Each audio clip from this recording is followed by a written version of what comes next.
പ്രിയമുള്ളവരെ, ജീവിത സാക്ഷ്യം പങ്കുവെക്കുന്ന സമയമാണിത്. ഇന്ന് നമുക്ക് വേണ്ടി സ്വന്തം ജീവിതത്തിൽ കണ്ടുമുട്ടിയ യേശുവിനെക്കുറിച്ച് പങ്കുവെക്കാനായിട്ട് കടന്നു വന്നിരിക്കുന്നത് ബ്രദർ കൃഷ്ണൻകുട്ടി ആൻ്റണിയാണ്. 23 വർഷങ്ങളുടെ പിറകിൽ യേശുവിനെ കണ്ടുമുട്ടുകയും യേശുവിന് ജീവിതം സമർപ്പിച്ച് ഇന്ന് കർത്താവിന് വേണ്ടി ഒത്തിരി ഓടി നടന്ന് പ്രവർത്തിക്കുന്ന ഒരു വ്യക്തിയാണ് അദ്ദേഹം. തൃശ്ശൂർ അതിരൂപതയോട് ചേർന്നും ഇരിങ്ങാലക്കുട രൂപത ധ്യാനകേന്ദ്രമായ BLM ധ്യാനകേന്ദ്രത്തോട് ചേർന്ന് ഇദ്ദേഹം ശുശ്രൂഷ ചെയ്യുന്നു. അതുപോലെ ഇന്ത്യയുടെ വിവിധ ഭാഗങ്ങളിലും വിദേശ രാജ്യങ്ങളിലൊക്കെയും യേശുവിനെ സാക്ഷ്യപ്പെടുത്തുവാനായിട്ട് ദൈവം ഈ നാളുകളിൽ എടുത്തുപയോഗിച്ച ഒരു ജീവിതമാണ് ഇദ്ദേഹത്തിൻ്റെത്. നമുക്ക് സഹോദരനോട് ചേർന്ന് നിന്നുകൊണ്ട് അദ്ദേഹത്തിൻ്റെ ജീവിതത്തിൽ മഹത്വപ്പെട്ട യേശുവിൻ്റെ സാന്നിധ്യത്തെ നമുക്ക് തിരിച്ചറിയാം. ദൈവത്തെ നമുക്ക് മഹത്വപ്പെടുത്താം. Praise the Lord.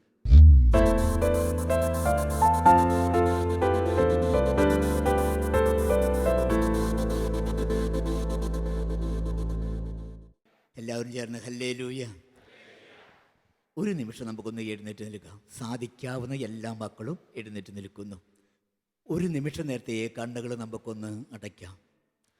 അനന്തകോടി നന്മയായ ദൈവം നമ്മൾക്ക് വേണ്ടി ഒരുക്കിയ ഒരു രാത്രിയാണിത്. ദൈവം വിളിച്ചു കൊണ്ടുവന്ന് ദൈവം നമ്മുടെ ജീവിതത്തിൽ അത്ഭുതങ്ങൾ പ്രവർത്തിച്ച് തീരുമാനമെടുത്തു. ആ തീരുമാനം പൂർത്തീകരിക്കുവാൻ വേണ്ടി നമ്മുടെ അനുവാദം വേണം. യേശുവിൻ്റെ കൈകളിലേക്ക് നമ്മളെ പൂർണ്ണമായി ഒന്ന് ഏൽപ്പിച്ചു കൊടുക്കുക. ഏറ്റെടുക്കാൻ വേണ്ടി സ്വർഗം വിട്ട് ഭൂമിയിലേക്ക് വന്ന ദൈവം ഇതാ നമ്മുടെ ജീവിതത്തിലേക്ക് ഇടപെടുവാൻ വേണ്ടി നമ്മുടെ അനുവാദം ചോദിക്കുന്നു. യേശുവിൻ്റെ കൈകളിലേക്ക് പൂർണ്ണമായി ഒന്ന് ഏൽപ്പിച്ചു കൊടുക്കുക. ഒരുപക്ഷേ നമ്മുടെ ബുദ്ധി കൊണ്ട് ചിന്തിക്കുമ്പോൾ അസാധ്യമാകുന്ന കാര്യങ്ങൾ നമ്മുടെ ജീവിതത്തിൽ ഉണ്ടായിരിക്കാം. എന്നാൽ അസാധ്യമാക്കളെ സാധ്യമാക്കും ദൈവത്തിൻ്റെ കൈകളിലേക്ക് പൂർണ്ണമായി നമ്മളെ ഏൽപ്പിച്ചു കൊടുത്ത് ഇരു കരങ്ങൾ നമുക്ക് സ്വർഗത്തിലേക്ക് ഉയർത്താം. സർവ്വ മക്കളെ കരങ്ങൾ സ്വർഗത്തിലേക്ക് ഉയർത്തി ഒരു നിമിഷം ഒന്ന് ചേർന്നുകൊണ്ട് നമുക്ക് ദൈവത്തെ ഒന്ന് സ്തുതിക്കാം. ഹല്ലേലൂയ. അതരം തുറന്ന് വിളിക്കട്ടെ. ഹല്ലേലൂയ. സ്വരം ഉയർത്തി വിളിക്കാം. Hallelujah, hallelujah. യേശുവേ നന്ദി, യേശുവേ നന്ദി, യേശുവേ നന്ദി. നന്ദി ദൈവമേ, നന്ദി ദൈവമേ, നന്ദി ദൈവമേ. പരിശുദ്ധാത്മാവേ നിറയട്ടെ. സർവ്വ മക്കളിലേക്ക് ദൈവീക ശക്തി ഒഴുകട്ടെ. സർവ്വ കുടുംബങ്ങളിലേക്ക് ദൈവീക ശക്തി ഒഴുകട്ടെ. അത്ഭുതങ്ങളും അടയാളങ്ങളും ഇന്ന് ജീവിക്കുന്ന യേശു നാമത്തിൽ സംഭവിക്കട്ടെ. Hallelujah, hallelujah. യേശുവേ നന്ദി, യേശുവേ നന്ദി, യേശുവേ നന്ദി ദൈവമേ, നന്ദി ദൈവമേ, നന്ദി ദൈവമേ, നന്ദി ദൈവമേ. യേശുവേ നന്ദി, യേശുവേ നന്ദി, യേശുവേ നന്ദി. പരിശുദ്ധമേ ദൈവമാതാവേ, അമ്മയുടെ വിമല ഹൃദയത്തിലേക്ക് അമ്മയുടെ പ്രിയപ്പെട്ട മക്കളെ സർവ്വ നിയോഗങ്ങളോടുകൂടെ ചേർത്ത് വയ്ക്കുന്നു. അമ്മയുടെ നീല അങ്കി കൊണ്ട് പൊതിയണമേ. ജീവിതത്തിൽ അസാധ്യമായി കിടക്കുന്ന നിയോഗങ്ങളിലേക്ക്, സാധ്യമാകാത്ത ആഗ്രഹങ്ങളിലേക്ക് ഈ രാത്രി യേശു ഇടപെടുവാൻ ദൈവമാതാവേ അമ്മ പ്രാർത്ഥിക്കണമേ. തിരുകുടുംബത്തിൻ്റെ മധ്യസ്ഥനൗസേ പിതാവേ, എൻ്റെ പേരിൻ്റെ വിശുദ്ധനായ വിശുദ്ധ അന്തോണീസേ, എൻ്റെ ഇടവകയുടെ മധ്യസ്ഥനായ സെൻറ്റ് പാട്രിക്കേ, സർവ്വ വിശുദ്ധ അപ്പോസ്തലഗണങ്ങളിലെ മാലാഖമാരെ നിങ്ങൾ പ്രാർത്ഥിക്കണമേ. നന്മ നിറഞ്ഞ മറിയമേ സ്വസ്തി, കർത്താവ് അങ്ങയോടുകൂടെ സ്ത്രീകളിൽ അങ്ങ് അനുഗ്രഹിക്കപ്പെട്ടവളാകുന്നു. അങ്ങയുടെ ഉദരത്തിൻ ഫലമായ ഈശോ അനുഗ്രഹിക്കപ്പെട്ടവനാകുന്നു.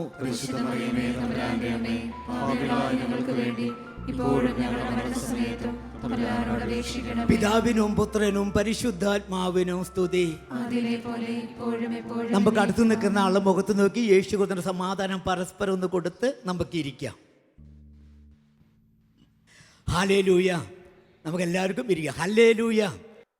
39.5 വയസ്സ് വരെ ദൈവം ആരെന്നറിയാതെ ഈ ലോകത്തിൻ്റെ പാപത്തിൻ്റെ പടുകുഴിയിലൂടെ ജീവിച്ച കൃഷ്ണൻകുട്ടിയാണ് ഇന്ന് ആൻ്റണിയായി നിങ്ങളുടെ മുന്നിൽ നിൽക്കുന്നത്. ഒരു വിദ്യാഭ്യാസ യോഗ്യത കൊണ്ടോ പഠിച്ചുള്ളൊരു അറിവ് കൊണ്ടല്ല, മലയാളത്തിലെ എല്ലാ അക്ഷരം പോലും എഴുതാൻ അറിയാത്തവൻ, ഒരു വട്ടം പോലും ജീവൻ്റെ ഗ്രന്ഥം മുഴുവൻ വായിക്കാൻ ബുദ്ധിയില്ലാത്തവൻ, അങ്ങനെയുള്ള ഞാൻ ഇന്ന് ഇവിടെ ജീവൻ്റെ വചനമായി നിൽക്കുന്നുവെങ്കിൽ അതിന് ഒരേ ഒരു തെളിവാണ് മക്കളെ, യേശു ക്രിസ്തു ദൈവമാണ്.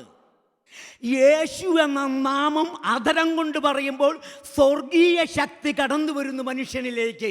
ആ ഒരു സാക്ഷ്യമാണ് ഞാൻ നിങ്ങളുമായി ഈ നിമിഷം പങ്കുവയ്ക്കുന്നത്. 13-ാമത്തെ വയസ്സിൽ എൻ്റെ വിദ്യാഭ്യാസം നിർത്തേണ്ടി വന്നു. പഠിക്കാൻ ആഗ്രഹമില്ലാഞ്ഞിട്ടല്ല, പഠിക്കാൻ നിവൃത്തിയില്ലാത്തത് കൊണ്ട്.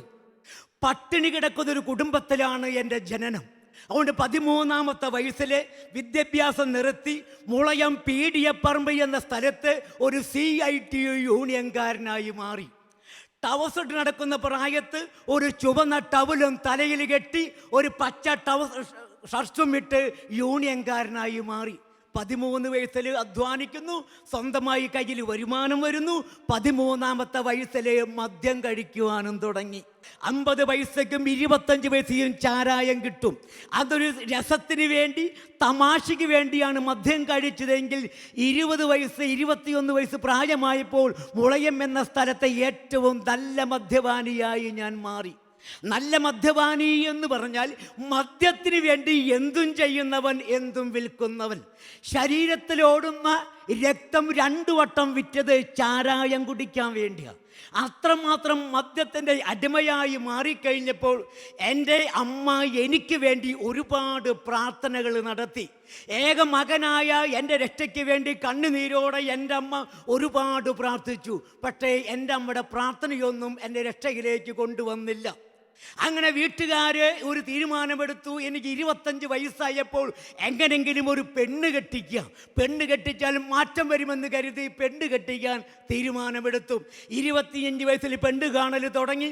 4 കൊല്ലം പെണ്ണ് കാണലും കാപ്പി കുടിക്കലും മാത്രം കടന്നുപോയി, വിവാഹം നടക്കുന്നില്ല. എന്നാൽ 29-ാമത്തെ വയസ്സ് വന്നപ്പോൾ ജീവന്റെ ഗ്രന്ഥത്തിൽ ഇങ്ങനെ എഴുതി വച്ചിരിക്കുന്നു. ഉൽപ്പത്തിയുടെ പുസ്തകം 2-ാമത്തെ അധ്യായത്തിൻ്റെ 18-ാമത്തെ തിരുവചനം ഇങ്ങനെ എഴുതി വച്ചിരിക്കുന്നു. മനുഷ്യന് ഏകനായിരിക്കും നന്നല്ല, ഞാൻ അവന് ചേർന്ന ഇണയെ നൽകും. ആ വചനത്തിൻ്റെ പൂർത്തീകരണം വന്നപ്പോൾ 29-ാമത്തെ വയസ്സിൽ തൃശ്ശൂർ ജില്ലയിലെ ചെങ്ങാലൂർ എന്ന ഗ്രാമത്തിൽ നിന്ന് ശാന്ത എന്ന് പറയുന്നൊരു മകള് എൻ്റെ ജീവിത പങ്കാളിയായി കടന്നു വന്നു. പക്ഷേ എൻ്റെ സ്വഭാവത്തിലൊരു മാറ്റം വന്നില്ല. അങ്ങനെ മദ്യം എന്ന മാരക പിശാചിൻ്റെ അടിമത്തത്തിലായിരുന്ന ഞങ്ങളുടെ ദാമ്പത്യ ജീവിതത്തിൽ ജനിച്ച കുഞ്ഞ് ജന്മനാ തന്നെ ബുദ്ധിമാന്യമുള്ള കുഞ്ഞായി ജനിച്ചു.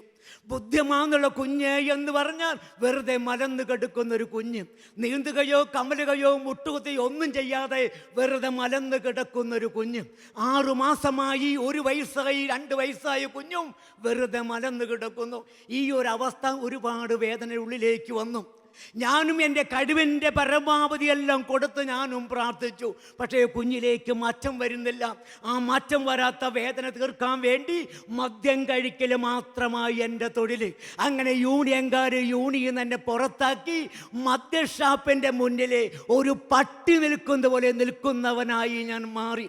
ഇങ്ങനെ വന്നപ്പോൾ എൻ്റെ അമ്മയെ വിളിച്ച് ഏതൊരു ചേച്ചി ഇങ്ങനെ പറയുകയാണ്, ഒരു മനുഷ്യൻ ഇത്രമാത്രം മതം പതിക്കുമോ? 1 മണി അരി പോലും ഇട്ടുവയ്ക്കാനില്ല അവസ്ഥയിലേക്ക് വീട് തകർന്നു പോകുന്നു.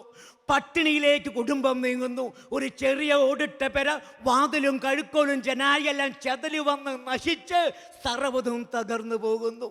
ഇങ്ങനെ വന്നപ്പോൾ ഒരു കാര്യം എനിക്ക് മനസ്സിലായി, ദൈവം എന്ന് പറയണത് ഒരു തട്ടിപ്പാണ്. ദൈവം എന്ന് പറയണത് ഒരു വിഭാഗം ജനങ്ങൾക്ക് ജീവിക്കാൻ വേണ്ടി ഉണ്ടാക്കി വച്ചിരിക്കുന്നത്. അങ്ങനെ ദൈവമില്ല എന്ന് പറഞ്ഞ് ദൈവത്തെ വെല്ലുവിളിച്ചുകൊണ്ട് ജീവിതം മുന്നോട്ട് പോകുന്നു. ഈ സമയത്ത് എൻ്റെ ജീവിത പങ്കാളി എഴുന്നേൽക്കാൻ സാധിക്കാത്ത കുഞ്ഞിനെയും കൊണ്ട് ജീവിത പങ്കാളിയുടെ വീട്ടിലേക്ക് പോയി. വല്ലപ്പോഴും കുഞ്ഞിനെ കാണാൻ വേണ്ടി ഞാൻ ചെങ്ങാലൂർ ചെല്ലും.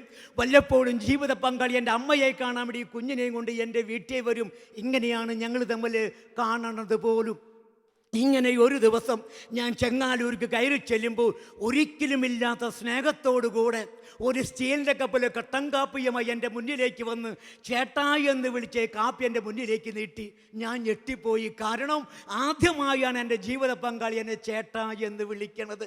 ഡെയിലി വിളിക്കുന്ന പേരുണ്ട്, അത് ഞാൻ നിങ്ങളോട് പറയുന്നില്ല. ആ ചേട്ടായി എന്ന വിളി കേട്ടപ്പോൾ ഉള്ളിൻ്റെ ഒരു സന്തോഷം തോന്നി. അങ്ങനെ കാപ്പി വാങ്ങി ഞാനവിടെ വെച്ചു. കുടിക്കാൻ എനിക്കൊരു പേടി, ഇതെൻ്റെ അവസാനത്തെ കാപ്പിയാണോ എന്നെനിക്കൊരു സംശയം. അത്രയും സ്നേഹമാണ് എൻ്റെ ജീവിത പങ്കാളിക്ക് എന്നോട്. വീണ്ടും ഒരു വിളിയാണ്. ഞാൻ ചേട്ടനോട് ഒരു കാര്യം പറഞ്ഞാൽ ചേട്ടൻ ദേഷ്യപ്പെടുമോ?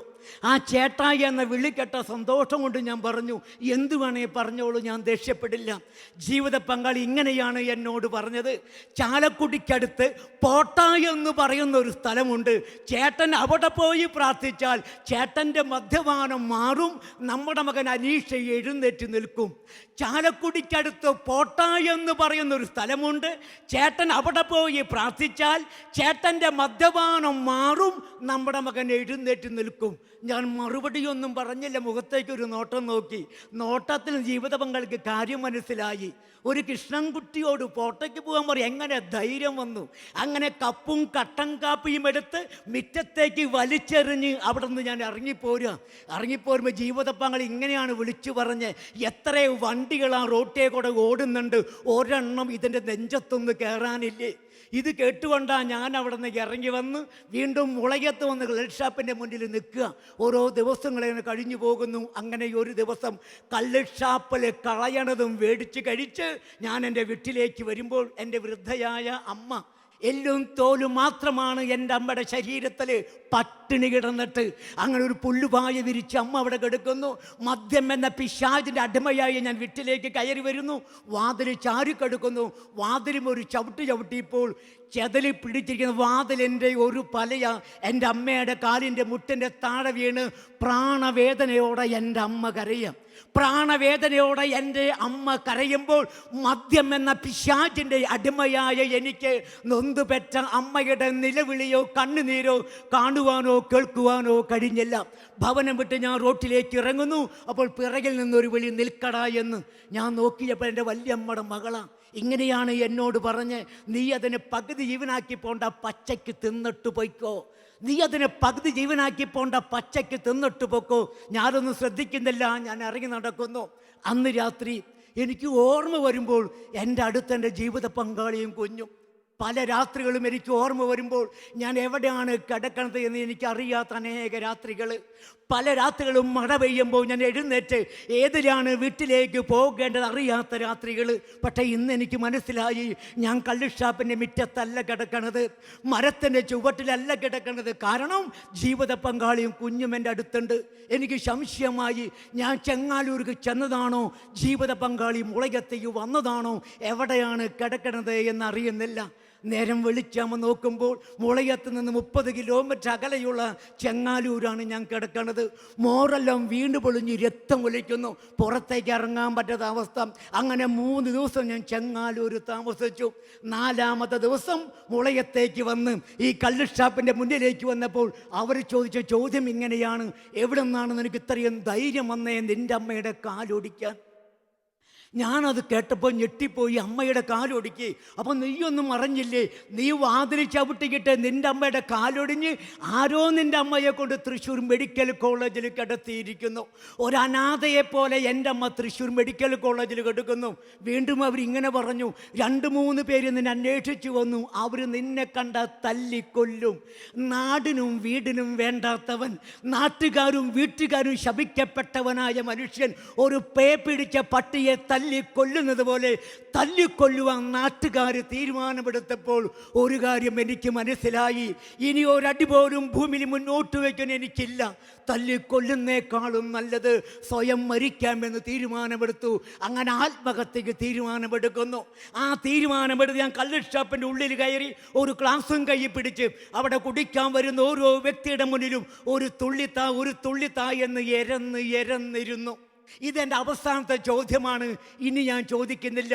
അങ്ങനെ ഷാപ്പ് അടയ്ക്കണത് വരെ കള്ള് ഷാപ്പിൽ എരന്നിരുന്ന് ഷാപ്പ് അടയ്ക്കേണ്ട സമയമായപ്പോൾ ഷാപ്പുകാരൻ ഞാനടക്കം 4 പേരെ ബലമായി ഷാപ്പിൽ നിന്ന് പിടിച്ച് പുറത്തേക്കാക്കി ഷാപ്പുകാരൻ ഷാപ്പടച്ചു.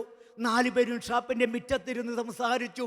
അവസാനം ഓരോരുത്തരും എഴുന്നേറ്റ് പോയി. അവസാനം ഞാൻ മാത്രമായി.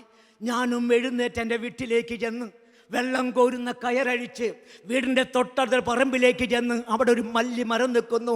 മല്ലി മരത്തിൽ ഞാൻ കയറി, മരത്തിൻ്റെ കൊമ്പിൽ ഞാൻ കയറി ബലമായി കെട്ടി, കഴുത്തിലേക്ക് എൻ്റെ കയറിൻ്റെ കൊടുത്താമ്പെല്ലാം ശരിയാക്കി ഈ കയറെടുത്ത് എൻ്റെ കഴുത്തിലേക്ക് ഇടാൻ നോക്കുന്ന ഈ നിമിഷം ഈ കയറിൻ്റെ ഉള്ളിൽ ഞാൻ കാണണത് എൻ്റെ ബുദ്ധിമാന്യമുള്ള മകൻ്റെ മുഖമാണ്.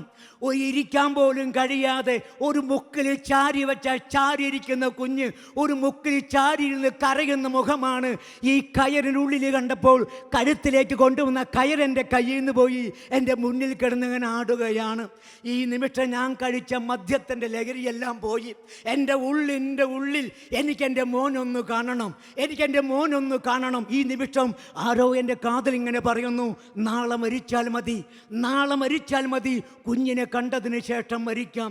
മരണത്തിന് ഒരു നിമിഷം ബാക്കി നിൽക്കുമ്പോൾ നാളെ മരിക്കാമെന്ന് തീരുമാനമെടുത്ത് തൂങ്ങിച്ചാവാൻ കെട്ടിയ കയറ് ആ മരത്ത് തന്നെ സൂക്ഷിച്ചു വച്ച് ഞാൻ ഇറങ്ങി വരുന്നു. ഇറങ്ങി വന്നാലും കുഞ്ഞിനെങ്ങനെ കാണും? ഞാൻ മുളയത്താണ്, കുഞ്ഞ് ചെങ്ങാലൂരാണ്. നേരം പുലരുവാൻ വേണ്ടി കാത്തുനിന്ന് 8:30 മണിയാകുമ്പോൾ ഞാൻ ചെങ്ങാലൂർ ചെന്നു. എന്നെ കണ്ടപ്പോൾ ജീവിത പങ്കാളി പേടിച്ചു പോയി. കാരണം വല്ലപ്പോഴും ചെല്ലാറുള്ള ഞാൻ ഇന്നലെയാണ് അവിടുന്ന് പോകുന്നത്, വീണ്ടും വന്നിരിക്കുന്നു. ഓടി വന്ന് ചോദിച്ചു, എന്ത് പറ്റി? ഞാൻ പറഞ്ഞു, അമ്മ കാലൊടിഞ്ഞ് തൃശ്ശൂർ മെഡിക്കൽ കോളേജിൽ കിടക്കുന്നു. എങ്ങനെ എന്ന് എനിക്കറിയില്ല. നാട്ടുകാർ പറയുന്നു ഞാനാണെന്ന്, ഞാനൊന്നും ചെയ്തിട്ടില്ല. നാട്ടുകാർ പറയുന്നു ഞാനൊന്നും ചെയ്തിട്ടില്ല. ഈ നിമിഷം പൊട്ടിക്കരഞ്ഞുകൊണ്ട് എൻ്റെ കയ്യിൽ പിടിച്ചുകൊണ്ട് ജീവിത പങ്കാളി ഇങ്ങനെ പറഞ്ഞു, എത്രയോ നാളുകളായി ചേട്ടനോട് ഞാൻ പറയുന്നു ഈ പോട്ട ആശ്രമത്തിലേക്കൊന്ന് പോകാൻ. എത്രയോ നാളുകളായി ചേട്ടനോട് ഞാൻ പറയുന്നു ഈ പോട്ട ആശ്രമത്തിലേക്കൊന്ന് പോകാൻ. ഈ വാക്കെൻ്റെ കാതിൽ കേട്ടപ്പോൾ ഞാൻ ഇങ്ങനൊരു തീരുമാനമെടുത്തു, ഇന്ന് രാത്രി ഞാൻ മരിക്കാനുള്ള കയറെനിക്ക് മരത്തിലുണ്ട്. ഞാൻ എൻ്റെ മോനൊന്ന് കാണാൻ വേണ്ടി വന്നിരിക്കണതാ. അതുകൊണ്ട് മരിക്കുന്നതിന് മുൻപ് എൻ്റെ ജീവിത പങ്കാളിയുടെ ഒരു ആഗ്രഹമെങ്കിലും സാധിപ്പിച്ചു കൊടുക്കാമെന്ന് തീരുമാനമെടുത്ത് പോട്ട ആശ്രമം എവിടെയാണെന്നറിയാത്ത കൃഷ്ണൻകുട്ടി പോട്ട ആശ്രമം അന്വേഷിച്ചു പോവുകയാണ്. ഹല്ലേലൂയ! സ്വരമുയർത്തി വിളിക്കേ ഹല്ലേലൂയ! ഭൂമിയിൽ ഒരു ക്രിസ്ത്യാനി പറഞ്ഞിട്ടല്ല, ക്രിസ്തു എന്നെ വിളിക്കുന്നു. അങ്ങനെ പോട്ടാശ്രമം അന്വേഷിച്ച് കൃഷ്ണൻകുട്ടി യാത്രയാകുന്നു. അങ്ങനെ പോട്ടാശ്രമം ഞാൻ കണ്ടെത്തി പിടിച്ചു. ആശ്രമത്തിൻ്റെ പടിക്ക് നിന്ന് ഞാൻ നോക്കി, എന്നെ അറിയുന്ന ആരെങ്കിലും ഉണ്ടോ? ആരെങ്കിലും കണ്ട നാണക്കേടല്ലേ? ഞാൻ നോക്കിയപ്പോൾ ഞാൻ അറിയുന്ന ഒരു വ്യക്തിയെയും അവിടെ കണ്ടില്ല. അങ്ങനെ പോട്ടാശ്രമം എന്ന് പറയുന്ന ആ പുണ്യഭൂമിയിലേക്ക് എൻ്റെ ആദ്യത്തെ കാലെടുത്ത് വച്ചു.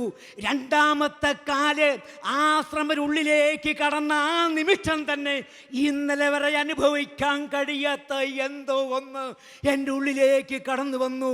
മനുഷ്യനായി ജനിച്ചതിന് ശേഷം അനുഭവിക്കാൻ കഴിയാത്തൊരു ദൈവീക സമാധാനം എൻ്റെ ഹൃദയത്തിലേക്ക് കടന്നു വന്നു. വാക്കുകൾ കൊണ്ട് പറഞ്ഞറിയിക്കാൻ കഴിയാത്തൊരു സമാധാനം. അങ്ങനെ ഒരാടിയും മുന്നോട്ട് വെച്ച് പോട്ട ആശ്രമം എന്ന പുണ്യഭൂമിയിലേക്ക് ഞാൻ കടന്ന് ഓരോ അടി മുന്നോട്ട് വെച്ച് ആ കൊച്ചു ദേവാലയത്തിനുള്ളിലേക്ക് ഞാൻ കടന്നു. ഉള്ളിലേക്ക് കടന്ന നിമിഷം എൻ്റെ കൺമുന്നിൽ ഞാൻ കണ്ടത് ഒരു ക്രൂശിത രൂപമാണ്. ആ കുരിശിലേക്ക് മാത്രം നോക്കി നടന്ന് അതിൻ്റെ മുന്നിൽ മുട്ടുകുത്തിക്കൊണ്ട് യേശുവേ എന്ന് വിളിച്ച് കരയുന്ന ആ നിമിഷം കുരിശിലെ കിടക്കുന്ന ജീവനുള്ള ദൈവം പിടയുന്നതാണ് എൻ്റെ കണ്ണുകൊണ്ട് ഞാൻ കണ്ടത്. യേശു പിടയണത് കണ്ട നിമിഷം പരിസരം പോലും മറന്ന് എൻ്റെ അതരം കൊണ്ട് ഞാൻ വിളിച്ചു. മനുഷ്യൻ്റെ രക്ഷയ്ക്ക് വേണ്ടി സ്വർഗത്തെ ദൈവം മനുഷ്യനായി മണ്ണിലേക്ക് വന്ന് മനുഷ്യ മക്കളുടെ ശാപങ്ങളും പാപങ്ങളും ഏറ്റെടുത്ത് ഗാഗുൽത്താ മലയിലെ മരക്കുരിശിലെ പച്ച ശരീരത്തിലെ കാരിരും പാടികളാൽ തറയ്ക്കപ്പെട്ട് ആകാശനും ഭൂമിക്കും മധ്യേ പിടഞ്ഞ് ബലിയായി തീർന്ന യേശു എന്ന നാമം ചങ്കുപൊട്ടി ഞാൻ വിളിച്ചു. ഒരു കൊച്ചു കുഞ്ഞ് കരയുന്ന പോലെ വാവിട്ട് കരയുന്ന നിമിഷം കുരിശിൽ കിടക്കുന്ന ജീവനുള്ള ദൈവത്തിൻ്റെ കണ്ണിൽ നിന്ന് കണ്ണുനീർ തുള്ളികൾ വീഴുന്നു. ഞാൻ കരയുമ്പോൾ എന്നോട് കൂടെ കരയുന്ന ജീവനുള്ള ദൈവത്തെ അന്ന് ഞാൻ പോട്ടാശ്രമത്തിൽ കണ്ടു. ഹല്ലേലൂയ! സർവ്വമക്കളും വിളിക്കേ ഹല്ലേലൂയ! അതരം തുറന്ന് വിളിക്കേ ഹല്ലേലൂയ! അന്നത്തെ ശുശ്രൂഷ കഴിയുന്നത് വരെ യേശു എന്ന നാമം വിളിച്ച് വിളിച്ച് വിളിച്ച് അവിടെ ഞാൻ ഇരുന്നു. ശുശ്രൂഷ കഴിഞ്ഞ് ഞാൻ എഴുന്നേറ്റ് വീട്ടിലേക്ക് ചെല്ലുമ്പോൾ അകലെന്ന് എൻ്റെ ജീവിത പങ്കാളി എൻ്റെ വരവും കാത്തിരിക്കുന്നു. എന്നെ കണ്ട വശം ഓടി എൻ്റെ അടുത്തേക്ക് വന്നു. ജീവിത പങ്കാളിയുടെ കരങ്ങളിലെ പിടിച്ച വശം ഞാൻ പൊട്ടിക്കരഞ്ഞു. കരഞ്ഞപ്പോൾ ജീവിത പങ്കാളിക്ക് മനസ്സിലായി ഞാൻ പോട്ടയ്ക്ക് തന്നെ പോയി. ഇങ്ങനെയാണ് എന്നോട് ചോദിച്ചത്, എങ്ങനെയുണ്ട് ചേട്ടാ പോട്ടയ്ക്ക് പോയിട്ട്? ഞാൻ ഇങ്ങനെ മറുപടി പറഞ്ഞു, ഒരു കാര്യം എനിക്ക് മനസ്സിലായി, യേശു ക്രിസ്തു മരിച്ച ദൈവമല്ല, ജീവനുള്ള ദൈവമാണ്. യേശു ക്രിസ്തു മരിച്ച ദൈവമല്ല, ജീവനുള്ള ദൈവമാണ്. എൻ്റെ കണ്ണുകൊണ്ട് ഞാൻ കണ്ടു. എനിക്ക് നാളെയും കൂടി ഒന്ന് പോട്ടയ്ക്ക് പോകണം. അങ്ങനെ 6 ദിവസം തുടർച്ചയായി പോട്ടാശ്രമത്തിൽ പോയി ജീവനുള്ള ദൈവത്തിൻ്റെ മുന്നിൽ കണ്ണുനീരോടെ ഞാൻ പ്രാർത്ഥിച്ചു. ബാക്കി 5 ദിവസം പ്രാർത്ഥിച്ച പ്രാർത്ഥന ഇപ്രകാരമായിരുന്നു: ഈശോയെ, തൃശ്ശൂർ മെഡിക്കൽ കോളേജിൽ എൻ്റെ അമ്മ കെടുക്കുന്നു. ഒരമ്മയ്ക്കും ക്ഷമിക്കാൻ പറ്റാത്ത കൊടുംപാപം ചെയ്തവനാണ് ഞാൻ. എൻ്റെ അമ്മയ്ക്ക് എന്നോട് ക്ഷമിക്കാവുന്നൊരു മനസ്സ് കൊടുക്കണം. അങ്ങനെ ചങ്ക് പൊട്ടിക്കരഞ്ഞ് പ്രാർത്ഥിച്ച് 7ാമത്തെ ദിവസം തൃശ്ശൂർ മെഡിക്കൽ കോളേജിലേക്ക് ഞാൻ കടന്നു ചെല്ലുന്നു. എൻ്റെ അമ്മ കിടക്കുന്ന കട്ടിലിൻ്റെ അടുത്തേക്ക് ഞാൻ കടന്നു ചെല്ലുമ്പോൾ എൻ്റെ ഏക സഹോദരി, എൻ്റെ വല്യമ്മയുടെ 3 മക്കൾ അടുത്ത് നിൽക്കുന്നുണ്ട്.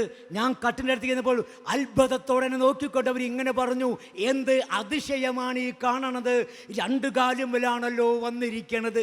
മദ്യം കഴിക്കാതെ എന്നെ കണ്ടപ്പോൾ ഒരു ഞെട്ടിപ്പോയി. മദ്യം കഴിക്കാതെ ഞാൻ വന്നു എന്നറിഞ്ഞപ്പോൾ എത്രമാത്രം വേദന എൻ്റെ അമ്മ അനുഭവിച്ചെങ്കിലും ആ വേദനയെല്ലാം മറന്ന് അമ്മ എൻ്റെ അടുത്തേക്ക് ചെരിഞ്ഞു. അമ്മയുടെ കയ്യിൽ ഞാൻ കയറി പിടിച്ചു. അമ്മ ഇങ്ങനെ എന്നോട് ചോദിച്ചു, ഇത്ര ദിവസമായിട്ട് നീ ഒന്ന് കടന്നു വന്നില്ലല്ലോ?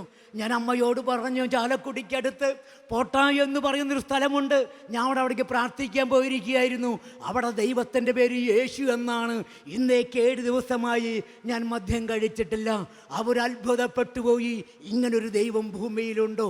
അന്ന് ആ മെഡിക്കൽ കോളേജിൽ ഞാനൊരു തീരുമാനമെടുത്തു, ഇനി എൻ്റെ ജീവിതം എൻ്റെ യേശുവിനോട് കൂടെ. എങ്ങനൊരു ചോദ്യം എൻ്റെ ഉള്ളിലേക്ക് വന്നു, നീ എങ്ങനെ ജീവിക്കും? നീ എങ്ങനെ ജീവിക്കും? കാരണം 13 വയസ്സ് എനിക്ക് അറിയാവുന്ന പണി യൂണിയൻകാരൻ്റെ പണിയാണ്. യൂണിയൻകാരനെ യൂണിയനിൽ നിന്ന് പുറത്താക്കി മറ്റൊരു പണിയും എനിക്കറിയില്ല. അങ്ങനെ അമ്മയെയും പേര് വെട്ടി ചെങ്ങാലൂർ കൊണ്ടുപോയി. ചെങ്ങാലൂർ വച്ചിട്ടാണ് എൻ്റെ അമ്മ മരിക്കണത് വരെ പിന്നെ എൻ്റെ അമ്മയ്ക്ക് നടക്കുവാൻ കഴിഞ്ഞിട്ടില്ല. എങ്കിലും എൻ്റെ അമ്മ മരിക്കുമ്പോൾ സന്തോഷത്തോടെ എൻ്റെ അമ്മ മരിച്ചു, ഞാൻ കർത്താവിനോട് കൂടെ ആയിരിക്കുമ്പോഴാണ് എൻ്റെ അമ്മയുടെ മരണം. അങ്ങനെ എന്തു ചെയ്യണമെന്നറിയാതെ പോട്ടാശ്രമത്തിൽ പോയി 5 രൂപയുടെ തിരികെ ചെറിയൊരു പടം വാങ്ങിക്കൊണ്ടുവന്ന് ചെങ്ങാലൂർ ഞങ്ങളുടെ വീടിൻ്റെ അടുത്ത് ക്രിസ്ത്യാനികളുടെ വീടുകളുണ്ട്, അവിടെ മേരിച്ചേച്ചിയുടെ കയ്യിൽ ഈ പടം കൊടുത്തു. ചെങ്ങാലൂർ പള്ളിയിൽ കൊണ്ടുവന്ന് വെഞ്ചിരിച്ചു കൊണ്ടുവന്നു. അതൊരു ആണിയിൽ കുളത്തിയിട്ട് ഞാൻ ആദ്യമായി പ്രാർത്ഥിച്ചു കൂലിപ്പണിക്ക് പോവാൻ. കൈക്കോട്ട എന്താണെന്ന് അറിയില്ല, എങ്ങനെ കളയ്ക്കായി എന്നറിയില്ല. നാണക്കേടായി തിരിച്ചു വരെ ഈശോയെ ഇനി അനുവദിക്കലേ, പണിയാൾ അറിവും കഴിവും നീ എനിക്ക് തരണം. അങ്ങനെ ഞാൻ കൂലിപ്പണിക്ക് പോയി. വൈകുന്നേരം വരെ പണിയുള്ള അറിവും കഴിവും ആരോഗ്യവും എൻ്റെ കർത്താവായ യേശു ക്രിസ്തു എനിക്ക് തന്നു. അങ്ങനെ വൈകുന്നേരമായപ്പോൾ ഇന്നത്തെ പോലെ 800 900 നല്ല കൂലി, വെറും 40 രൂപയാണ് കൂലി. വൈകുന്നേരമായപ്പോൾ 2.20 നോട്ട് എൻ്റെ കയ്യിൽ കിട്ടിയപ്പോൾ 4 കോടി രൂപ കയ്യിൽ കിട്ടിയ പ്രതീതിയാണ് എൻ്റെ മനസ്സിൽ ഞാൻ അനുഭവിച്ചത്. അങ്ങനെ 40 രൂപയും കൊണ്ട് വീട്ടിലേക്ക് വന്ന് എൻ്റെ ജീവിത പങ്കാളി 40 രൂപ കൊടുത്തപ്പോൾ ലോകം മുഴുവൻ കീഴടക്കിയ ഒരു മനസ്സായിരുന്നു ജീവിത പങ്കാളിക്ക്. അങ്ങനെ സന്തോഷം കൊണ്ടും സമാധാനം കൊണ്ടും വീട് നിറഞ്ഞു. കഞ്ഞി അടുക്കളയിൽ വെക്കുന്ന കഞ്ഞി അടുക്കളയിൽ തന്നെയുണ്ട്, അടുത്ത പറമ്പിൽ പോയി നോക്കണ്ട. അങ്ങനെ സന്തോഷവും സമാധാനമായി 6 മാസമായി ഞാൻ മദ്യം കഴിച്ചിട്ടില്ല. അങ്ങനെ മുളയും എന്ന ദേശം മുഴുവൻ പരന്നു. കൃഷ്ണൻകുട്ടി കൂലിപ്പണിക്ക് പോകുന്നു, കൃഷ്ണൻകുട്ടിയാണ് കുടുംബം നോക്കണത്, അവൻ മദ്യം കഴിക്കുന്നില്ല എന്ന് മുളയം മുഴുവൻ നിറഞ്ഞു. അങ്ങനെ യൂണിയൻകാർ അന്വേഷിച്ചപ്പോൾ സത്യമാണ് എന്ന് തിരിച്ചറിഞ്ഞപ്പോൾ 13 വയസ്സിൽ യൂണിയൻകാരനായതല്ലേ എന്ന് പറഞ്ഞ് വീണ്ടും എന്നെ യൂണിയിലേക്ക് തിരിച്ചെടുക്കുന്നു. വീണ്ടും അങ്ങനെ യൂണിയൻകാരനായി വന്ന് ആദ്യമായി ഒപ്പിട്ട് പണിക്ക് കയറിയ അന്ന് 160 രൂപയ്ക്ക് ഞാൻ പണിതു. ഒരുപാട് സന്തോഷം തോന്നി. 4 ദിവസം കൂലിപ്പണിക്ക് പോയ കിട്ടണത് 1 ദിവസം കിട്ടി. അങ്ങനെ സന്തോഷം തോന്നി. അങ്ങനെ പിറ്റേ ശനിയാഴ്ച വന്നു ഞാൻ പോട്ടയ്ക്ക് പോയി. കൂലിപ്പണിക്ക് പോയിട്ട് പോട്ടയ്ക്ക് പോയപ്പോൾ അവിടെ പറയുന്ന ഓരോ വചനത്തിന് വേണ്ടി ഉള്ളം താകിച്ചു എങ്കിൽ യൂണിയൻകാരായിരുന്ന പോട്ടയ്ക്ക് ചെന്നപ്പോൾ അവിടെ പറയുന്ന വചനമല്ല എൻ്റെ ഉള്ളിലേക്ക് വരണത്, എൻ്റെ യൂണിയൻ ഓഫീസാണ് കാണണേ. ഇന്ന് എത്ര ലോഡ് വന്നു, ഇന്ന് എത്ര വണ്ടി വന്നു, അവർക്ക് എത്ര കാശ് കിട്ടി, ഇതാ ഉള്ളിലെ ചിന്ത. അങ്ങനെ വീട്ടിൽ വന്ന് ഡ്രസ്സ് മാറി നേരെ യൂണിയൻ ഓഫീസിൽ പോയി നോക്കിയപ്പോൾ അന്ന് ഓരോ വ്യക്തികളും 300 രൂപയ്ക്കാണ് പണിതേനെ. യൂണിവേഴ്സിറ്റിയിൽ നിന്ന് പുറത്തേക്ക് ഇറങ്ങിയ ഉള്ളിൽ ഞാനിങ്ങനെ പറഞ്ഞു, പോട്ടയ്ക്ക് പോയേ, കാരണം എൻ്റെ 300 രൂപ പോയി. ഓരോടി മുന്നോട്ട് വയ്ക്കുമ്പോൾ എൻ്റെ കൂടെ ഒരു വ്യക്തി ഉണ്ടായിരുന്നു. ആളെ കാണാൻ കഴിയില്ല, സ്വരം മാത്രം കേൾക്കുന്നൊരു മനുഷ്യൻ. എൻ്റെ കാതിലിങ്ങനെ പറയാണ്, പോട്ടയ്ക്ക് തന്നെ പോയി പ്രാർത്ഥിക്കാൻ ആരെങ്കിലും പറഞ്ഞിട്ടുണ്ടോ? എനിക്ക് തോന്നി യേശുവാകും പറയുന്നത്. അങ്ങനെ പോട്ടയ്ക്ക് പോകും നിർത്തി. ചെറിയൊരു വീടിൻ്റെ ഒരു മുറിയിൽ എത്ര യേശുവും മാതാവും ഉണ്ട് എന്ന് എണ്ണി പറയാൻ പറ്റാത്ത യേശുവിനെയും മാതാവിനെയും ഒരു മുറി മുഴുവൻ നിറച്ചു വെച്ചു.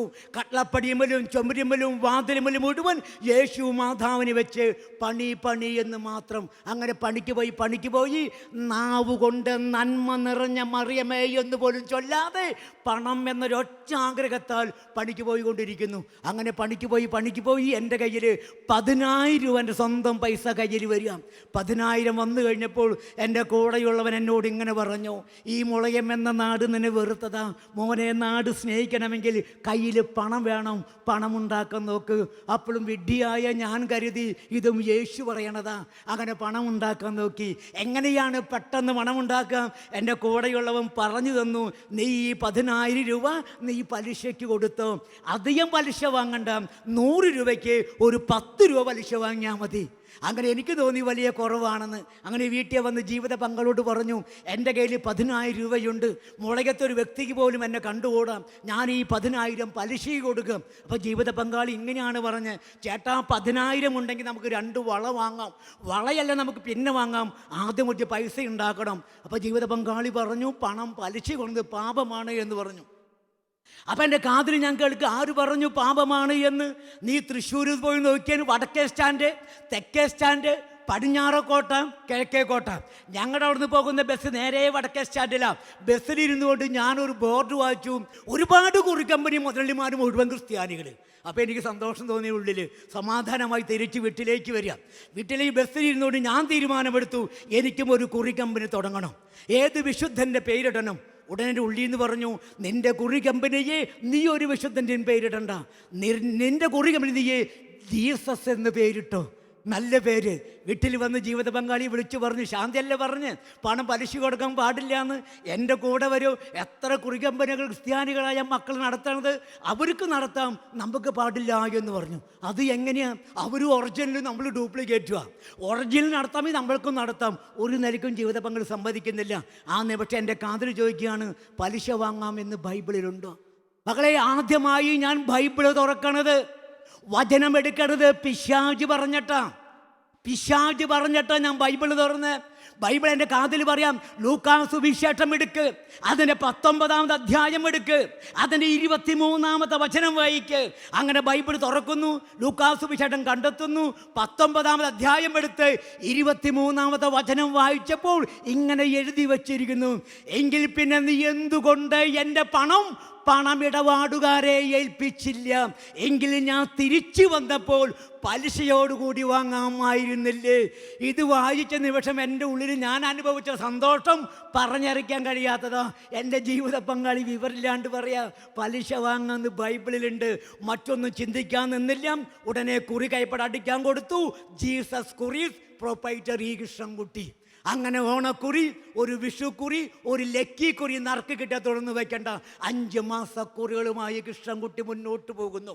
യേശു ക്രിസ്തുവിൻ്റെ നാമം പറഞ്ഞ്, യേശു ക്രിസ്തുവിന് രൂപം വെച്ച് പിശാചിൻ്റെ പണിയുമായി മുന്നോട്ട് പോയിക്കൊണ്ടിരിക്കുക. 6 മാസം കഴിഞ്ഞപ്പോൾ മുളയത്തുള്ള എന്നെ വെറുക്കുന്നവരെ സ്നേഹിക്കാൻ തുടങ്ങി. അവിടെ നിന്ന് 6 മാസം ഓടിയും കഴിഞ്ഞപ്പോൾ 4 പറമ്പ് സ്വന്തമായി ഞാൻ വാങ്ങി, 2 പുതിയ ഓട്ടോറിക്ഷ വാങ്ങി, കഴുത്തലെ ജപമാല ഊരിക്കളഞ്ഞ് 3.5 പവൻ്റെ മണിമാല കഴുത്തിൽ വന്നു. നാവ് കൊണ്ട് നന്മ നിറഞ്ഞ മറിയമേ ചൊല്ലാൻ അറിയാതെ ക്രിസ്ത്യാനിയാണ് വേഷം കെട്ടിക്കൊണ്ട് പിശാചിൻ്റെ പണിയുമായി മുന്നോട്ട് പോകുന്നു. സർവ്വസമ്പത്തിൻ്റെ ആളായി മാറി. അങ്ങനെ എൻ്റെ മകൻ എഴുന്നേൽക്കും, അവൻ നടക്കും, അവൻ്റെ സംസാരം എനിക്ക് എൻ്റെ ജീവിത പങ്കാളിക്ക് മാത്രമേ അറിയൂ. പക്ഷേ വായിൽ നിന്ന് എപ്പോഴെങ്കിലും വെള്ളം ഒലിച്ചുകൊണ്ടിരിക്കും, തള്ളവരിൽ എപ്പോഴും വായിലുണ്ടായിരിക്കും. എങ്കിലും എഴുന്നേൽക്കും, നടക്കും. ഇങ്ങനെയൊക്കെ മാറ്റം വന്നു. അങ്ങനെ യേശുവിലേക്ക് വന്ന് 5 കൊല്ലം തികഞ്ഞു. ഒരു പുണ്യം എന്ന് പറഞ്ഞ് എൻ്റെ ജീവിതത്തിലെല്ലാം കൊടും പാപത്തോടെ ജീവിതം മുന്നോട്ട് പോകുന്നു. അങ്ങനെ ഒരു ദിവസം രാത്രി വീട്ടിലേക്ക് കയറി വരുമ്പോൾ ജീവിത പങ്കാളിയുടെ ഒരു ചോദ്യമാണ്, എനിക്ക് ചേട്ടനോടൊരു കാര്യം പറയാനുണ്ട്. ഞാൻ ചോദിച്ചു, എന്താണ് പറയാനുള്ളത്? ഇങ്ങനെയാണ് ജീവിത പങ്കാളി പറഞ്ഞ്, യേശുവിനെ അറിയുന്നതിന് മുൻപ് നമ്മുടെ വിവാഹം കഴിഞ്ഞിട്ട് ഒരു ദിവസമെങ്കിലും സന്തോഷത്തോടെ പുറത്തു പോയി വന്നിട്ടുണ്ടോ?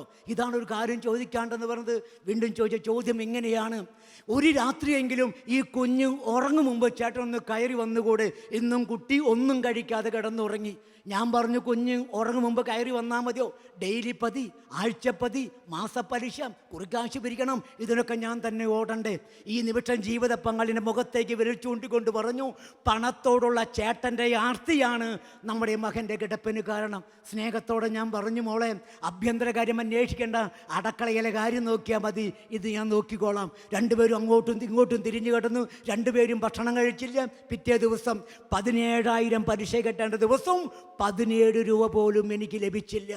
എൻ്റെ കയ്യിൽ നിന്ന് പലിശയ്ക്ക് വാങ്ങിയവൻ ഡെയിലി പതിക്കാരൻ പതിക്കുന്നില്ല, ആഴ്ച പതിക്കാരൻ പതിക്കുന്നില്ല, മാസ പലിശക്കാരൻ പലിശ തരുന്നില്ല, മുതലും തരുന്നില്ല, കുറി വിളിച്ചുകൊണ്ടുവരും കുറി വയ്ക്കുന്നില്ല.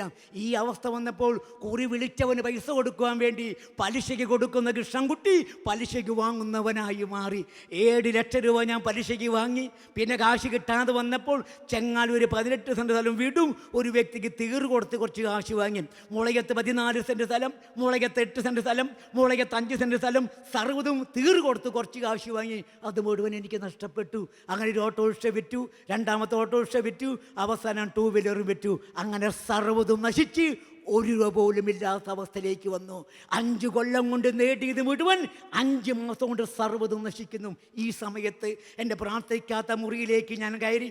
എൻ്റെ പ്രാർത്ഥനാ മുറിയിലെ കുരിശിലേക്ക് നോക്കിക്കൊണ്ട് ചോദിച്ചു, ഈശോയെ എന്ന് വിളിക്കുന്ന ആ നിമിഷം എൻ്റെ കാതിൽ കേൾക്കുന്നു എഴുന്നേൽക്കുന്നൊരു സ്വരം നോക്കി. ഞാൻ വീട്ടിൽ നിന്ന് തൊട്ടടുത്ത് റോഡാണ്, റോഡിലേക്ക് നോക്കി, ആരെയും കാണുന്നില്ല. വീണ്ടും പ്രാർത്ഥനാ മുറിയിലേക്ക് മുട്ടുകുത്താൻ നോക്കുമ്പോൾ കാതൽ കേൾക്കുന്നു, എഴുന്നേൽക്ക്. വീണ്ടും കാതൽ കേൾക്കുന്നു, ജീവൻ്റെ ഗ്രന്ഥം കയ്യിലെടുക്ക്, ജീവൻ്റെ ഗ്രന്ഥം കയ്യിലെടുക്ക്. വിറയ്ക്കുന്ന കൈകളോടുകൂടെ ഈ വിശുദ്ധ ബൈബിൾ ഞാൻ എൻ്റെ കയ്യിലെടുത്തപ്പോൾ എൻ്റെ കാതിൽ കേൾക്കുന്നു, പുറപ്പാടിൻ്റെ പുസ്തകം എടുക്ക്, അതിൻ്റെ 9-ാമത്തെ അധ്യായം എടുത്ത് 15ഉം 16ഉം തിരുവചനം വായിക്ക്.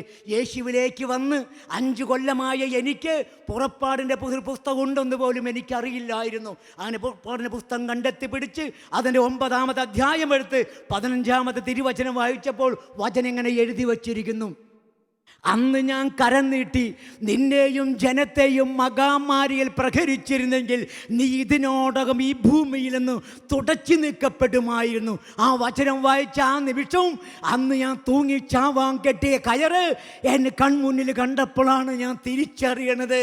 കൃഷ്ണൻകുട്ടിയായ ഞാൻ തൂങ്ങിച്ചാവാൻ കയറ് കെട്ടിയപ്പോൾ ആ കയറിൻ്റെ കുരുക്കിൽ നിന്നും എന്നെ ഇറക്കിക്കൊണ്ടുവന്ന ദൈവം എൻ്റെ യേശുവാണ് ഞാൻ തിരിച്ചറിയുന്നു. ചങ്കുപൊട്ടി ഞാൻ നിലവിളിക്കുന്നു. വീണ്ടും എൻ്റെ കൂടെ പറയാണ്, അതിൻ്റെ 16-ാമത്തെ വചനം വായിക്കേ. 16-ാമത്തെ വചനം ഇങ്ങനെ എഴുതി വച്ചിരിക്കുന്നു, എൻ്റെ ശക്തി നിനക്ക് കാണിച്ചു തരാനും എൻ്റെ നാമം ലോകം മുഴുവൻ പ്രഘോഷിക്കപ്പെടാൻ വേണ്ടിയാണ് ഞാൻ നിന്നെ ജീവിക്കാൻ അനുവദിച്ചത്.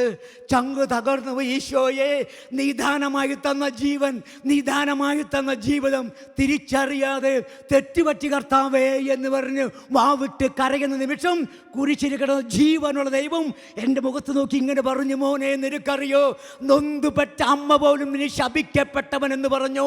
നാടും വീടും നിന്നെ വെറുത്ത് നീ തൂങ്ങിച്ചാവാൻ കയറി കെട്ടിയ ആ കയറിൻ്റെ കുരുക്കിൽ നിന്ന് ആ രാത്രി നിന്നെ ഞാൻ ഇറക്കിക്കൊണ്ടുവന്നത് ബ്ലേഡ് കമ്പനി നടത്താനല്ല, പണം പലിശയ്ക്ക് കൊടുക്കാനല്ല, നിന്റെ സുഖത്തിന് വേണ്ടി ജീവിക്കാനല്ല. യേശു ക്രിസ്തു ദൈവമാണെന്ന്, യേശു അല്ലാതെ മറ്റൊരു ദൈവമില്ല എന്ന് അനേകായിരങ്ങൾ മുന്നിൽ ഏറ്റുപറയാൻ വേണ്ടിയാണ് ഞാൻ നിന്നെ ജീവിക്കാൻ അനുവദിച്ചത്.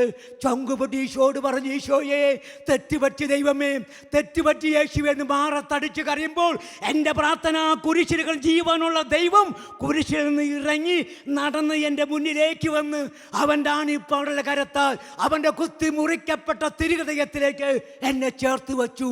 അന്ന് ഈശോയ്ക്ക് ഞാനൊരു വാക്ക് കൊടുത്തു, ഈശോയെ അവശേഷിക്കുന്ന ഈ മനുഷ്യ ജന്മം നിനക്ക് വേണ്ടി, നിന്റെ നാമമഹത്വത്തിന് വേണ്ടി നിനക്ക് വേണ്ടി ജീവിക്കുമെന്ന് ഈശോയ്ക്ക് ഞാനൊരു വാക്ക് കൊടുത്തു. 17.5 കൊല്ലമായി കേരളത്തിലെ 14 ജില്ലയിലും ഞാൻ അനേകം വട്ടം പോയി യേശു ദൈവമാണെന്ന് പ്രസംഗിച്ചു. ബോംബെയിലും പോയി, ഡൽഹിയിലും പോയി, ഗുജറാത്തിലും പോയി, ആന്ധ്രയിലും പോയി, മദ്രാസിലും പോയിട്ട് യേശു ഏക ദൈവമാണെന്ന് പ്രസംഗിച്ചു. 2012-ലും 2016-ലും ഷാർജയിലും ദുബായിലും പോയി യേശു ക്രിസ്തു മാത്രമെന്ന് ഞാൻ പ്രസംഗിച്ചു. ഇതാ ഇന്ന് നിങ്ങളുടെ മുന്നിൽ നിന്ന് ഇത് പറയുന്ന നിമിഷം വരെ ഒരു ദിവസം പോലും എനിക്ക് വേണ്ടി മാറ്റിവെക്കാതെ എനിക്ക് ജീവൻ എന്ന ദൈവത്തിന് വേണ്ടി ഓടാൻ തീരുമാനമെടുത്ത് ഒരു 50 പൈസയുടെ പ്ലാസ്റ്റിക് കവറിൽ വിശുദ്ധ ബൈബിളും വെച്ച് മാറോട് ചേർത്ത് വെച്ച് ഞാൻ റോട്ടിലേക്ക് ഇറങ്ങി. ആ നിമിഷം എൻ്റെ ബുദ്ധിമാനുള്ള മകൻ്റെ മുഖച്ഛായ പോലും എൻ്റെ ദൈവം എടുത്തു മാറ്റി. ഹല്ലേലൂയ! സ്വരമുയർത്തി വിളിക്കേ ഹല്ലേലൂയ! ഇന്ന് എൻ്റെ മകനെ കണ്ടാൽ, ഈ കസേരയിൽ ഇരിക്കുന്നത് കണ്ടാൽ എൻ്റെ മകനാണെന്ന് പോലും പറയാൻ പറ്റാത്ത രൂപത്തിൽ അതിസുന്ദരനായ ഒരു മോനായി അവനെ മാറ്റി. ബുദ്ധിമാനുള്ള മകനാണെന്ന് ഒരു വ്യക്തിക്ക് പോലും പറയാൻ പറ്റാത്ത രൂപത്തിൽ യേശു ക്രിസ്തുവിൻ്റെ മുഖം അവന് കൊടുത്തു. കുറുമ്പെല്ലാം തകർന്ന് എൻ്റെ കർത്താവിൻ്റെ നാമം പറയാൻ വേണ്ടി ഞാൻ റോട്ടിലേക്ക് ഇറങ്ങിയപ്പോൾ, എൻ്റെ യേശു നാമം പറയാൻ വേണ്ടി ഞാൻ റോട്ടിലേക്ക് ഇറങ്ങിയപ്പോൾ സ്വർഗ്ഗദൈവത്തിൻ്റെ മുഖം എൻ്റെ മകന് കൊടുത്തു. 32 വയസ്സ് തികയാൻ പോകുന്നു. പക്ഷേ എങ്കിലും ബുദ്ധി മാത്രം 2 വയസ്സുള്ളൊരു കുഞ്ഞിൻ്റെ ബുദ്ധിയാണ്. എനിക്കറിയാം ഞാൻ വിളിക്കുന്നത് യേശു ക്രിസ്തു 38 വർഷക്കാലം ബെയ്സൈദ കുളക്കടവലെ കടന്ന മനുഷ്യനോട് എഴുന്നേറ്റ് നടക്കാൻ കൽപ്പിച്ചവനെയാണ് വിളിക്കണത്. മരിച്ച് 4-ാം ദിവസം ശരീരം അഴുകി തുടങ്ങിയ ലാസറിനോട് എഴുന്നേറ്റവൻ കൽപ്പി അതേ യേശുവിനാണ് ഞാൻ വിളിക്കണത്. സമയത്തിൻ്റെ പൂർത്തീകരണം വരുമ്പോൾ എൻ്റെ ദൈവത്തിൻ്റെ ശക്തി എൻ്റെ മകനിലേക്ക് അയച്ച് ഈ ലോകത്തിൻ്റെ മുന്നിൽ ഒരടയാളമാക്കി അവനെ മാറ്റും. മക്കളെ, ഇന്ന് ഞാൻ പറയുന്നു, എൻ്റെ കർത്താവ് എന്നോട് പറഞ്ഞു, മോനെ, നിന്റെ വലത്ത് കയ്യിൽ ഞാൻ ജീവൻ്റെ ഗ്രന്ഥം തരും, നിന്റെ ഇടത്ത് കയ്യിൽ എൻ്റെ ബലിപീഠമായ കുരിശ് തരും. ഇത് രണ്ടും നിന്റെ കയ്യിലുള്ളപ്പോഴാണ് മോനെ നീ ക്രിസ്ത്യാനിയാകുന്നത്. അങ്ങനെ സകലങ്ങളെ സന്തോഷം ഏറ്റെടുത്തുകൊണ്ട് സ്വർഗതുല്യമായ ജീവിതം, മനുഷ്യന് പറഞ്ഞാൽ വിശ്വസിക്കാൻ പറ്റി പ്രവർത്തിക്കുന്ന ഒരു ദൈവം ഇന്ന് ആ ദൈവത്തിന് സാക്ഷിയായി ഓടിക്കൊണ്ടിരിക്കുന്നു. ഇന്ന് ഈ ശുശ്രൂഷയിൽ പങ്കെടുക്കാൻ വരുമ്പോഴും തൃശ്ശൂരിൽ നിന്ന് എൻ്റെ ആത്മീയ മക്കളും കൂടി പങ്കെടുക്കാൻ വന്നിട്ടുണ്ട്. അത്രമാത്രം ദൈവം തന്ന അത്ഭുതങ്ങൾ പ്രസംഗിച്ചുകൊണ്ട് ഓടുന്നു. അതുകൊണ്ട് നിങ്ങളോട് ഒരൊറ്റ കാര്യം പറയുള്ളൂ, യേശു എന്ന നാമം ഈ രാത്രി നമുക്കറിയാം.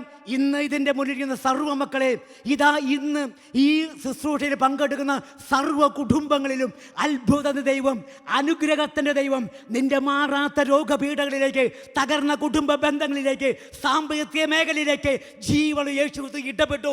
ആ ഇടപെടുവാൻ വേണ്ടി നമുക്ക് പ്രാർത്ഥിക്കാം. ഒരു നിമിഷം ഒന്ന് എഴുന്നേറ്റ് നിൽക്കാം. ഒരു നിമിഷം എഴുന്നേറ്റ് നിൽക്കുന്നു. കണ്ണുകൾ പൂർണ്ണമായി ഒരു സെക്കൻഡ് കൂടി കണ്ണുകൾ അടയ്ക്കാം.